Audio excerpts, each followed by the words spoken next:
കഥാപാത്രത്തിലേക്ക് വരുമ്പോൾ 13 വർഷങ്ങൾക്ക് ശേഷം പിന്നെയും അതേ കഥാപാത്രത്തിലേക്ക് വരുമ്പോഴൊരു അതേ പെയിൻ, അതേ ട്രോമ, അതേ ടെൻഷൻ, എങ്ങനെയാണ് അത് ഓവർകം ചെയ്യുന്നത്? എങ്ങനെയാണ് കഥാപാത്രത്തിലേക്ക് കയറുന്നത്?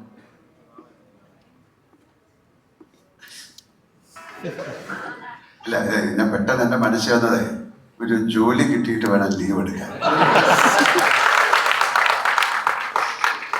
വളരെ ഇൻട്രസ്റ്റിംഗ് ആയിട്ടുള്ളൊരു ചോദ്യമാണ്. പക്ഷെ 13 വർഷം അത്രയും സമയമുണ്ട് അല്ലേ? ഒരു സിനിമ കഴിഞ്ഞിട്ട് 5-6 വർഷം കഴിഞ്ഞിരുന്നു അടുത്ത സിനിമ. അത് സംഭവിക്കുകയാണ്, നമ്മൾ ഒരിക്കലും പ്ലാൻ ചെയ്തല്ല. അത് കഴിഞ്ഞ് വീണ്ടും ഒരു 5 വർഷം കഴിഞ്ഞാണ് അടുത്ത സിനിമ. അപ്പോൾ അതിലൊരു ക്യൂരിയോസിറ്റി ഉണ്ട്. പിന്നെ ആദ്യം ഈ ദൃശ്യം, ഇപ്പം ജിത്തു പറഞ്ഞതുപോലെ ദൃശ്യം 1 പോലല്ല ദൃശ്യം 2, ദൃശ്യം 2 പോലല്ല ദൃശ്യം. അപ്പം ആ ക്യാരക്ടേഴ്സിന്, ബാക്കി ക്യാരക്ടേഴ്സിനൊക്കെ ഗ്രോത്ത് ഉണ്ടെങ്കിലും ഇയാൾക്കും ഗ്രോത്ത് ഉണ്ട്. അതുകൊണ്ടാണ് ഞാൻ പറഞ്ഞത് അയാൾ കുറച്ചുകൂടി ഫിലോസഫിക്കലാകുന്നു, സ്പിരിച്വാലിറ്റിയിലേക്ക് പോകുന്നു. എനിക്ക് തോന്നിയത് കൊണ്ടാണ് പറഞ്ഞത്.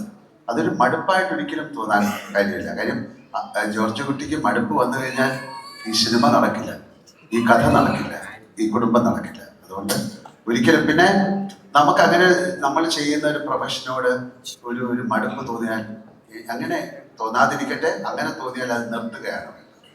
കാര്യം ആ മടുപ്പ് മറ്റുള്ളവരിലേക്കും എല്ലാം പാടില്ല. ഒരുപാട് പേർക്ക് അങ്ങനെയാണ്. പലർക്കും ഇഷ്ടമല്ലാത്ത ജോലി ചെയ്യുമ്പോൾ അവരത് പ്രകടമായി കാണിക്കും. പക്ഷെ ഒരു പെർഫോമർക്ക് അതൊരിക്കലും സാധിക്കില്ല. ഞാൻ എൻ്റെ സിനിമകൾ 48 വർഷമായിട്ട് ഞാൻ സിനിമയാണ്. ഞാൻ പറഞ്ഞിട്ടുണ്ട്, എൻ്റെ ഏത് സിനിമയായാലും ഞാൻ ഏറ്റവും പുതിയ ഒരു സിനിമ ചെയ്യുമ്പോഴും ആദ്യത്തെ സിനിമ പോലെ ഒരു ഭയം എനിക്കുണ്ട്. ഇത് കള്ളത്തരമല്ല പറയുന്നത്. അതിനുവേണ്ടി ഞാൻ പ്രാർത്ഥിക്കും, ആ സിനിമയ്ക്ക് വേണ്ടിയിട്ട് ഞാൻ പ്രാർത്ഥിക്കും. കാര്യം ആ ഒരു ഫയർ, ആ ഒരു ഡിസയർ, ആ ഒരു ആത്മാർത്ഥത എല്ലാം വെച്ചിട്ടാണ് ഞാൻ സിനിമ ചെയ്യുന്നത്. അതുകൊണ്ട് പല ആക്ടേഴ്സിനും അങ്ങനെ എന്താണ്, നമ്മുടെ വിദേശത്ത് പല ആക്ടേഴ്സും സൂയിസൈഡ് വരെ ചെയ്തിട്ടുണ്ടെന്നാണ് പറയുന്നത്. കാര്യം ഇതിൻ്റെ ഒരു ഹൈറ്റിൽ പോയിട്ട് ഇനി എനിക്കൊന്നും ചെയ്യാനില്ല എന്ന് പറഞ്ഞിട്ട് അതൊരു തരം ഡിപ്രഷനിലേക്ക് പോകുന്ന ആക്ടേഴ്സുണ്ട്. പക്ഷെ അങ്ങനൊന്നും സംഭവിക്കാതിരിക്കട്ടെ. ഇപ്പം സന്തോഷമായിട്ട് പോവാണ്. ഇങ്ങനെ തന്നെ അടിച്ചടിച്ച് പോക്കോട്ടെ. ഞാൻ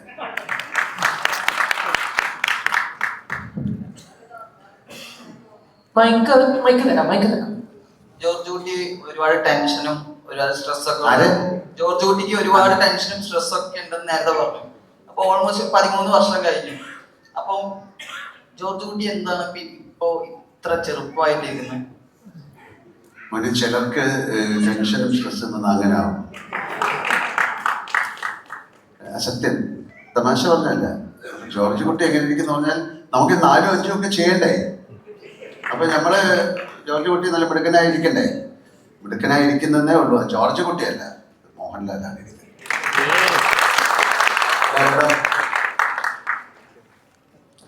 അല്ലാണ്ട് ഈ ദൃശ്യം എന്ന് പറയുന്ന ഈ ഒരു 3 പടങ്ങൾ വരുന്നുണ്ട്. ഈ 2 പടങ്ങൾ വന്നു കഴിഞ്ഞപ്പോഴും ഒരു പ്രധാന പരാതി വന്നത്, അല്ലെങ്കിൽ വിമർശകരൊക്കെ പറയുന്നത്, ഇത് ഒരു ക്രിമിനൽസുകൾ, ഒരു ക്രിമിനൽ മൈൻഡുള്ള ആൾക്കാർക്ക് ഇതൊരു ഗൈഡാണ് എന്നുള്ള രീതിയിലൊരു അഭിപ്രായം വന്നിരുന്നു. അപ്പൊ ഈ ഒരു തോട്ടിനോട് എന്താണ് പറയാനുള്ളത്? ഈ ചോദ്യത്തോട് അങ്ങേക്ക് എന്താണ് ഉത്തരം പറയുന്നത്? അങ്ങേക്ക് അങ്ങനെ തോന്നിയിട്ടുണ്ടോ? ശരിക്കും ക്രിമിനൽ മൈൻഡ് ഉള്ളവർക്ക് അത് ആ രീതിയിൽ ചിന്തിക്കാം. അതെ, അതെ. കാര്യം ജോർജ് കുട്ടിയുടെ ക്രിമിനലായിട്ട് ഞാൻ ഇതുവരെ ഒരിക്കലും അങ്ങനെ, പിന്നെ ഇതൊരു സിനിമയാണ്, മേക്ക് ബിലീഫാണ്. അങ്ങനെ സാധിച്ചു എന്നുള്ള, ഞാൻ 10-20 വർഷമൊക്കെ കഴിഞ്ഞിട്ടൊക്കെ പിടിക്കപ്പെടാം.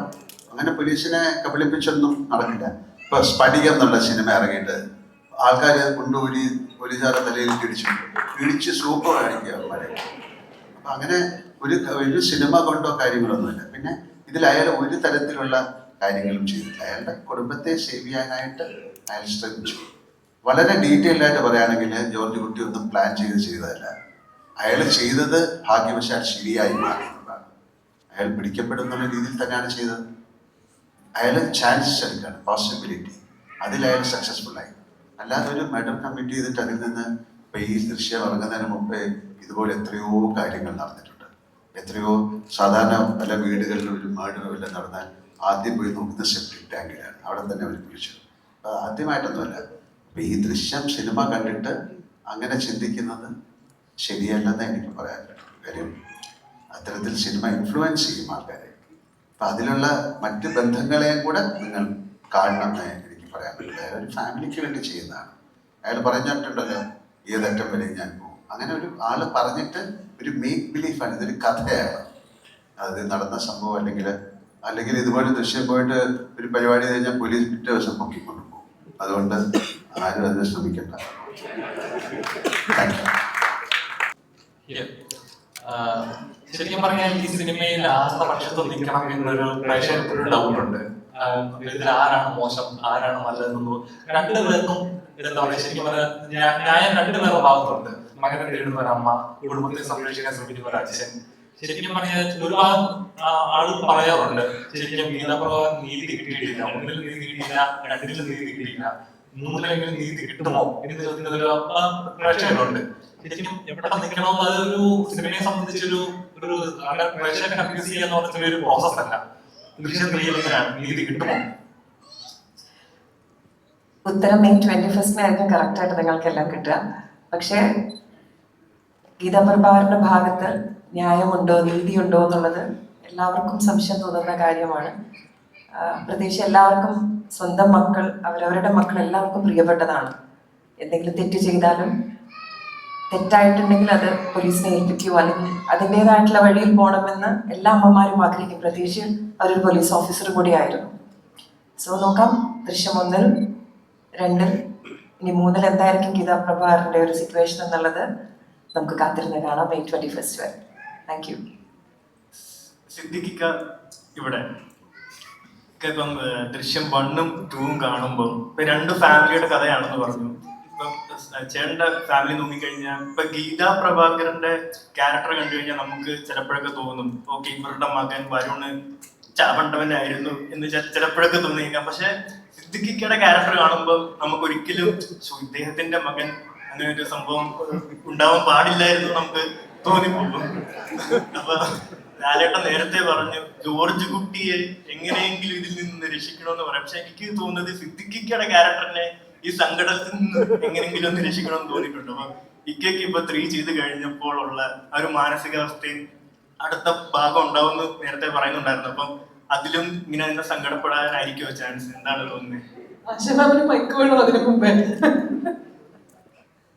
ഏതായാലും ഈ ചോദ്യം ജിത്തു കേട്ടിട്ടുണ്ട്. അപ്പോ ദൃശ്യം 4-ൽ ഇതിനുള്ളൊരു പരിഹാരം ഉണ്ടാക്കുമെന്ന് നമുക്ക് പ്രതീക്ഷിക്കാം. അവരുടെ കാര്യത്തിന് തീരുമാനമൊന്നും ആയിട്ടില്ലല്ലോ. തീരുമാനിക്കാനൊക്കെ ഇഷ്ടംപോലെ സമയമുണ്ട്. ഇങ്ങനെയൊക്കെയാണല്ലോ നമ്മൾ അതിനൊരു ചിന്തകൾ തുടങ്ങും. അപ്പൊ എന്തായാലും ദൃശ്യം 4 ഉണ്ടാവുമെന്ന് തന്നെ നമുക്ക് ആഗ്രഹിക്കാം. ഞങ്ങളൊക്കെ എന്തായാലും ഇത് ആഗ്രഹിക്കുന്നുണ്ട്, പ്രതീക്ഷിക്കുന്നുണ്ട്, സ്വപ്നം കാണുന്നുണ്ട്. ഈ ഒരു ദൃശ്യം സിനിമയുടെ ആദ്യ ഭാഗത്തിൽ ഒരു ഭാഗമാകാൻ കഴിഞ്ഞത് ഇത്രയും വലിയ ഭാഗ്യമാണെന്ന് ഇപ്പോഴാണ് മനസ്സിലാകുന്നത്. നമുക്ക് ഈ സിനിമയുടെ കൂടെ ഇത്രയും സഞ്ചരിക്കാൻ സാധിച്ചു എന്നൊക്കെ പറഞ്ഞു. ചോദ്യത്തിലേക്ക് വരാം. ഇത് പല കുടുംബത്തിലും ഉള്ളൊരു പ്രശ്നം തന്നെയാണ്. ചിലപ്പോൾ അച്ഛൻ്റെ സ്വഭാവം വളരെ നന്നായിരിക്കും, അമ്മയുടെ സ്വഭാവം ചിലപ്പോൾ ആളുകൾക്ക് അത്ര ഇഷ്ടമല്ലാത്തതുണ്ടാവും, തിരിച്ചുണ്ടാവും. വളരെ നല്ല സ്വഭാവമുള്ള അമ്മയും ആകെ കുത്തഴിഞ്ഞ ജീവിതം നയിക്കുന്ന അച്ഛനും ഉണ്ടാവും. ഇവർക്ക് ഉണ്ടാവുന്ന മക്കളുണ്ടാവും. ആ മക്കൾക്ക് ചില പ്രോബ്ലംസ് ഉണ്ടാവും. എപ്പോഴും ശരിക്കും നമ്മൾ അച്ഛനും അമ്മയുമായിട്ട് ഏറ്റവും തുറന്ന് സംസാരിക്കുന്ന, അച്ഛനും അമ്മയും ഏറ്റവും അധികം സ്നേഹിക്കുകയും മക്കളുടെ കൂടെ നിന്ന് അവരുടെ വളർച്ചയിൽ അവരോടൊപ്പം നിൽക്കുന്ന മക്കളാണ് ചിലപ്പോൾ എപ്പോഴും കൂടുതൽ നല്ല സ്വഭാവം കാണിക്കുന്ന മക്കൾ. അപ്പോൾ അങ്ങനെ ഒരു മകനെ വളർത്തിയെടുക്കാൻ ഈ കുടുംബത്തിൽ സാധിച്ചില്ല. അവൻ എവിടെയോ ഒരു പിഴവ് പറ്റിപ്പോയി. അതിന് കിട്ടിയ ശിക്ഷ പോലെയാണ് നമ്മൾ ദൃശ്യം 1-ൽ കാണിച്ചിട്ടുള്ളത്. അതേ തുടർന്നുണ്ടായ സംഭവങ്ങളാണ് ദൃശ്യം 2-ൽ വന്നത്. ദൃശ്യം 3-ൽ എന്താണെന്ന് നമുക്ക് കാത്തിരുന്ന് കാണാം. അതല്ലേ നല്ലത്. ഇപ്പോൾ എനിക്ക് എന്തെങ്കിലും അതിനെപ്പറ്റി തുറന്ന് പറയണമെന്നുണ്ട്. പക്ഷെ എനിക്ക് അതിൻ്റെ ചില പോർഷൻസ് ഒന്നും എനിക്ക് അറിഞ്ഞുകൂടി, ഞാൻ കണ്ടിട്ടുമില്ല. അപ്പം ദൃശ്യം 3 21-ാം തീയതി വരാൻ വേണ്ടിയാണ് ഞാനും കാത്തിരിക്കുന്നത്. എന്നിട്ട് വേണം പ്രഭാകരന് നീതി കിട്ടുമോ, ഗീതാപ്രഭാകരന് നീതി കിട്ടുമോ, അതോ ഇപ്പോഴും ജോർജ് കുട്ടിക്ക് തന്നെയാണോ നീതി എപ്പോഴും കിട്ടിക്കൊണ്ടിരിക്കുന്നത് എന്നൊക്കെ നമുക്ക് 21-ാം തീയതി തീരുമാനിക്കാം. ജിത്തു സാറേ, ഈ മലയാളം ദൃശ്യവും മലയാളം ദൃശ്യം 3 അതോടെ ഹിന്ദിയും ഉണ്ട്. ഈ മലയാളവും ഹിന്ദിയുമായിട്ട് എന്തെങ്കിലും വ്യത്യാസമുണ്ടോ? നമ്മുടെ സിനിമയില് സബ്ജക്റ്റില് എന്തെങ്കിലും വ്യത്യാസമുണ്ടോ? ഭാഷയിൽ തന്നെ വ്യത്യാസമുണ്ട്. അതെനിക്ക് ഉറപ്പ്, അതുറപ്പ് തന്നെ. നമ്മള് ദൃശ്യം ഫസ്റ്റ് ചെയ്തപ്പോഴും സെക്കൻഡ് ചെയ്തപ്പോഴും ഹിന്ദിയിൽ ആക്ച്വലി നമ്മുടെ ഇവിടെ ചെയ്യുന്ന പോലെ ഫുള്ളായിട്ട് അവർക്ക് അവിടെ അഡാപ്റ്റ് ചെയ്ത് ചെയ്യാൻ പറ്റത്തില്ല. കൾച്ചറൽ ഡിഫറൻസസ് ഉണ്ട്. Audience taste is different. So they have to make some changes. അതെപ്പോഴും ഉണ്ട്. 3 വന്നപ്പം they read the script and they asked for some changes because അവരുടെ ഒരു ടേസ്റ്റും ഇതൊക്കെ കുറച്ച് ഡിഫറെൻ്റ് ആണ്. നമ്മുടെ ഓഡിയൻസ് എടുക്കുന്ന പല കാര്യങ്ങളും അവരുടെ ഓഡിയൻസിന് എടുക്കാൻ ബുദ്ധിമുട്ടുണ്ടെന്ന് അവർ പറഞ്ഞു. സോ ഞാൻ പറഞ്ഞു അപ്പോൾ അതിൻ്റെതായ ചേഞ്ചസ് അവർ ദൃശ്യം 3 ചെയ്യുന്നുണ്ട്. അത് അവരുടെ ഫ്രീഡമാണ്. അവർ എല്ലാവരും സിനിമ എടുക്കുന്നത് സക്സസ്ഫുൾ ആകാനല്ലേ. അപ്പോൾ നമ്മുടെ സ്ക്രിപ്റ്റ് വായിച്ചപ്പോൾ അവരെങ്ങനെ ഒരു ആഗ്രഹം പറഞ്ഞു. ആൻഡ് എൻ്റെ അടുത്ത് നറേറ്റ് ചെയ്തു, ഇങ്ങനെയാണ് ഞങ്ങൾ ഉദ്ദേശിക്കുന്നത്. Okay fine. അങ്ങനെ ഇയാളെ എല്ലാ റീമേക്കുകളിലും അവർ ചേഞ്ചസ് വരുത്തും. അത് എപ്പോഴും ഒരു കൾച്ചറൽ ഡിഫറൻസസ് ഉണ്ടല്ലോ, അതുകൊണ്ട്. അല്ലാണ്ട് ജീവിതത്തിൽ ഇരുട്ടിനെ പേടിയാണോ? ഇതിൽ കുറെ പേടി കാണുന്നു, ഭയം കാണുന്നു. ലാലേട്ടന് ജീവിതത്തിൽ ഇരുട്ടിനോട് ഭയമുണ്ടോ? ഈ സിനിമയിൽ നമുക്ക് ഭയപ്പാട് കാണുന്നു, എന്നാൽ എല്ലാം ഉള്ളിൽ ഒതുക്കി വെക്കുന്നു. എന്നിട്ട് പള്ളിയിൽ കൂടുതൽ സമയം പള്ളിയിൽ പ്രാർത്ഥനയിൽ പോകുന്നു. ജീവിതത്തിൽ ഇരുട്ട് ഭയപ്പെടുന്നുണ്ടോ? ജീവിതം ഇതുമായിട്ട് എന്താ കാര്യം? ജീവിതത്തിൽ ഇരുട്ടിനെ ഭയപ്പെടുന്ന ആളുകളുണ്ടല്ലോ. ഇരുട്ടിനെ എല്ലാവർക്കും പേടിയല്ലേ, അവിടെ പോയിട്ട് എന്തെങ്കിലും പറ്റിയാലോ? അല്ലല്ല, അങ്ങനെയാണ്. പക്ഷെ ഇരുട്ടിനെ അല്ല. ഇരുട്ടെന്ന് പറയുന്നത് ഭയങ്കര സംഭവമല്ലേ. ഇരുട്ടിൽ നിന്നാണ് വെളിച്ചം ഉണ്ടാകുന്നല്ലേ.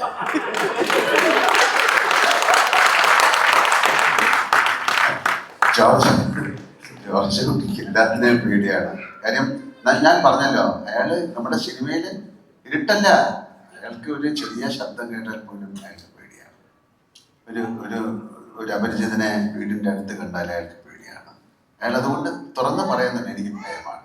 അത് എന്തിനെയാണെന്ന് അയാൾ പറയുന്നില്ല. ഇരുട്ടത്തൊക്കെ അയാൾ ഇറങ്ങി നടക്കും, അയാൾക്ക് കുഴപ്പമൊന്നുമില്ല. ഇരുട്ടിനെ മാത്രമല്ല അയാൾക്ക് പേടി, എനിക്ക് വെളിച്ചത്തിനെ പേടിയാണ്. അപ്പൊ അതിൽ നിന്ന് രക്ഷപ്പെടാനാണ് അയാൾ ശ്രമിക്കുന്നത്. എനിക്ക് ഇരുട്ടിനെ പേടിയാണെന്ന് നിങ്ങൾക്ക് എങ്ങനെ അറിയാം? എനിക്ക് ആരെയും പേടിയില്ല, നിങ്ങളെയൊക്കെ ഉള്ളു പേടി.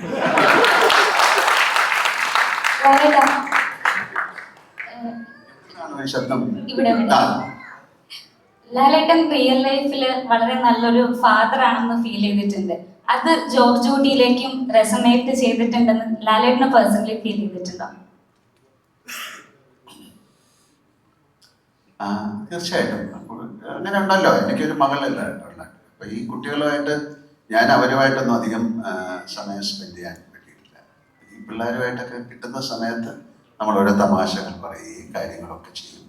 അതിനുള്ള സ്വാതന്ത്ര്യം അവരെ എനിക്കും തന്നിട്ടുണ്ട്, ഞാൻ അവർക്കും കൊടുത്തിട്ടുണ്ട്. അതിപ്പോൾ ഈ സിനിമയിൽ മാത്രമല്ല, എൻ്റെ കൂടെ വർക്ക് ചെയ്യുന്ന എല്ലാവരോടും ഞാൻ അങ്ങനെ തന്നെയാണ് പെരുമാറുന്നത്. നമ്മുടെ വീട്ടിലെ ഒന്നാമത് മലയാള സിനിമയിൽ വളരെ കുറച്ച് ആക്ടേഴ്സേ ഉള്ളൂ. അപ്പോൾ അവരൊക്കെ നമ്മുടെ കുടുംബത്തിലെ അംഗങ്ങൾ പോലെ തന്നെയാണ്. കഴിഞ്ഞ 13 വർഷമായിട്ട് ഇത് രണ്ടെണ്ണത്തെയും കൊണ്ട് നടക്കില്ലേ. ആ ചെറുതിനെ ഈ സിനിമയിൽ പറഞ്ഞത്, ആ ചെറുതാണ് ഏറ്റവും വലിയ കുഴപ്പം. ഈ സിനിമയിൽ ഞാൻ പറഞ്ഞതല്ല, എന്നെ കൊണ്ട് ജിത്തു പറയിപ്പിച്ചിട്ടുണ്ട്. അത് ഒരു പരിധി വരെ സത്യമാണ്. അല്ല, സത്യമല്ല. ഓക്കെ മാം, ഇവിടെ മാം ദൃശ്യം 2 നോക്കിക്കഴിഞ്ഞാൽ മാമിന്റെ ക്യാരക്ടറിൽ നിന്നാണ് വലിയൊരു ബ്രേക്ക് ത്രൂ ഉണ്ടാവുന്നത്. കുറെ ട്വിസ്റ്റും കാര്യങ്ങളും മാമിന്റെ ക്യാരക്ടറിൽ ഉണ്ടാകുന്ന ആ ഒരു അബദ്ധത്തിൽ നിന്നാണ്. ഇപ്പം ദൃശ്യം 3ലേക്ക് വരുമ്പോൾ അത്തരത്തിലുള്ള അബദ്ധങ്ങളൊന്നും പറ്റാതിരിക്കാൻ നോക്കിയിട്ടുണ്ടോ? നോക്കിയിട്ടുണ്ട്, തീർച്ചയായിട്ടും നോക്കിയിട്ടുണ്ട്. പിന്നെ എന്താ പറയാ, ഇനിയോ വേണമെങ്കിൽ you have to wait till May 21st. അത്രയേ ഉള്ളൂ, അത്രയേ പറയാൻ പറ്റും. അല്ലാതെ വീണ്ടും ഈ ഒരു ടീമിനോടൊപ്പം അഭിനയിച്ചതിന്റെ വിശേഷങ്ങളൊക്കെ ഒന്ന് പങ്കുവെക്കുകയാണെങ്കിൽ. That is always a pleasure, coming back and ഇവരോടൊപ്പം the characters, ലാലേട്ടൻ, പിന്നെ മക്കള്, പിന്നെ എല്ലാവരും the full unit, പിന്നെ ആ വീട് എല്ലാം it's like going back to it's like a reunion പോലെ. വളരെ നന്നാണ്. It's a very beautiful feel ആണ് അത്. It's always a pleasure to be as Rani and meet George Kutti and പിള്ളേര് എല്ലാവരും. ജിത്തു സർ, ഇവിടെ സർ, ഇവിടെ സാറേ, ഞാൻ ചോദിക്കാൻ വന്നത് ഞാനിപ്പോ ദൃശ്യത്തിന്റെ ഒരു പോസ്റ്റേഴ്സ് എടുത്ത് നോക്കണം, 1-ന്റെയും 2-ന്റെയും 3-ന്റെയും പോസ്റ്റേഴ്സ് എടുത്ത് നോക്കണമെന്നുണ്ടെങ്കിൽ അതിന്റെ ഒരു ബൈലൈനായിട്ട് കൊടുത്തിട്ടുള്ള ഒരു സംഭവം ആ സിനിമയിലെ ഒരു കോറിനെ എടുത്ത് കാണിക്കുന്നത് 1-ഉം 2-ഉം വെച്ച് നോക്കുമ്പോ എടുത്ത് കാണിക്കുന്നതായി എനിക്ക് തോന്നിയിട്ടുണ്ട്. ഇപ്പൊ 1-ലെ ദൃശ്യം വിഷ്വൽസ് ക്യാൻ ബി ഡിസീവിംഗ്, അതുപോലെ തന്നെ ദൃശ്യം 2 റിഡംപ്ഷൻ, ഇത് രണ്ടും ആ ഒരു ബൈലൈനെ എന്താ പറയാ സാധൂകരിക്കുന്നുണ്ട്. ഇപ്പൊ ഈ ദൃശ്യം 3-ന്റെ ബൈലൈനായിട്ട് പാസ്റ്റ് നെവർ സൈലന്റ് എന്നാണ്. അപ്പോ അത് എങ്ങനെ, അതിനെ കുറിച്ച് ഒന്ന് പറയാൻ പറ്റുമോ? എന്തെങ്കിലും സ്പോയിലർ അല്ല എന്നുണ്ടെങ്കിൽ പറയാൻ പറ്റുമോ? അതിനെ കുറിച്ച് അധികം പറഞ്ഞാൽ പ്രശ്നമാണ്. ബേസിക്കലി നമ്മൾ ചെയ്തു വെച്ച ഒരു കാര്യം, നമ്മൾ ലൈഫ് മുന്നോട്ട് പോയി, പക്ഷെ അത് പാസ്റ്റിലൂടെ കിടപ്പുണ്ട്. അത് ചിലപ്പോൾ ഫ്യൂച്ചറിലേക്ക് വേറെ ഏതെങ്കിലും ഒരു രീതിയിൽ കണക്ട് ചെയ്ത് വരാം. ഒന്നല്ല, ചിലപ്പോൾ പല പല പ്രശ്നങ്ങളുണ്ടാവും. കാരണം ജോർജ് കുട്ടിയുടെ ഈ ഒരു ഇൻസിഡന്റ് തൊട്ടുള്ള ഇങ്ങോട്ടുള്ള ഒരു ലൈഫില് വലിയ കോംപ്ലിക്കേറ്റഡ്, അത് പറയാൻ വലിയ ബുദ്ധിമുട്ടാണ്. It's connected with the past. എന്താ അറിയണ്ടേ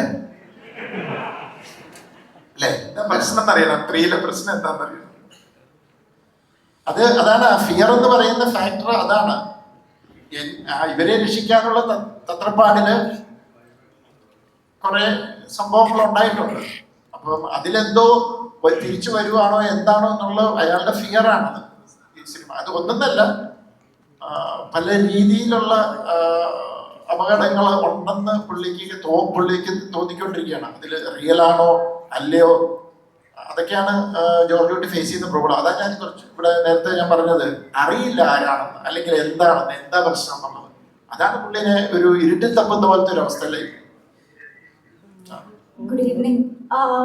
My question is to Team Panorama, both Kumar sir and Abhishek sir.